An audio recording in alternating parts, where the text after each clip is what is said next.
That's a small state. Now, you're obviously going to start this. You're doing it yourself. You're probably running calls, and more than likely, the operator is going to be somebody that's in medical, so you have to run the calls. But if you're business, you're going to have to go and you're going to have to hire nurses, and you're going to have to do what you need to do to bring in nurses into the practice and obviously run calls. So that's kind of the cost of what I see. There's obviously more to it, but again, I'll get more into that as we go down later on into the more episodes that we have. Do you need to be a nurse or a doctor to start a mobile IV therapy clinic or a mobile IV therapy business? No, you don't. There's a lot of regulation when it comes to this. There are nurse practitioners that can start within certain states. I like to stick to ER physicians. They're clear across the board. I really stay away from everybody else. And there are probably some states that you can start as a nurse, but I wouldn't chance it. You definitely still need to have an ER physician doc on staff. Now, I don't want to get too technical, but we're going to jump into the next question. The legal structure that you need to have for a mobile IV therapy business. So I'm not going to go through everything on this video, but I would probably look at MSOs, MSA agreements for California and Texas.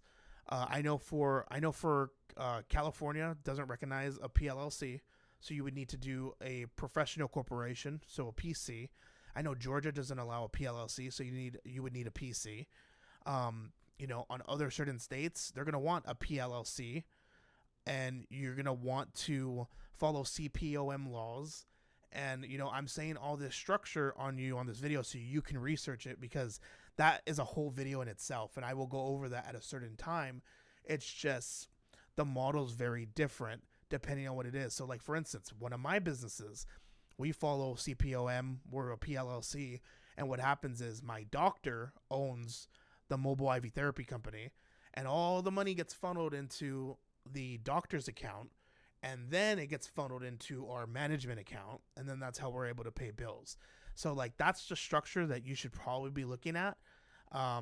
That's pretty much all I have for now. Let me know if you have any questions on that, and I'll feel free, I'll try and answer as best I possibly could. What's a good faith exam, and how can this shut you down?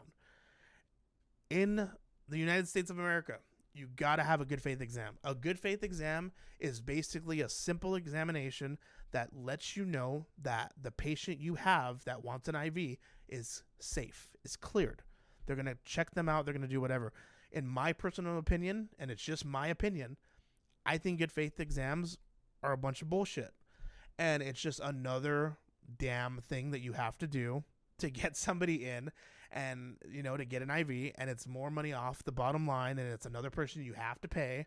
And like, I get it. I get why we got to do it. It's just so unfortunate, because back in the day when I first started in mobile IV therapy, we were off of standing orders, and that was the best thing ever.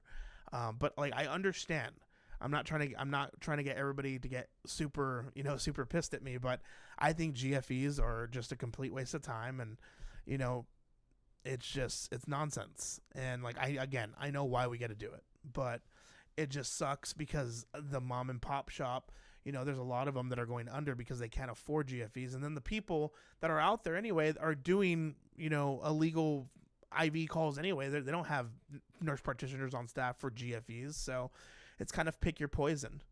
It's kind of what it is. Here's the number one question I get asked all the time. W-2 or 1099? Which is the best for your nurses?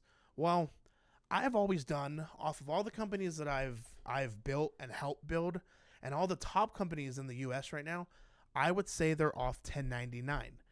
It's the best way to do it.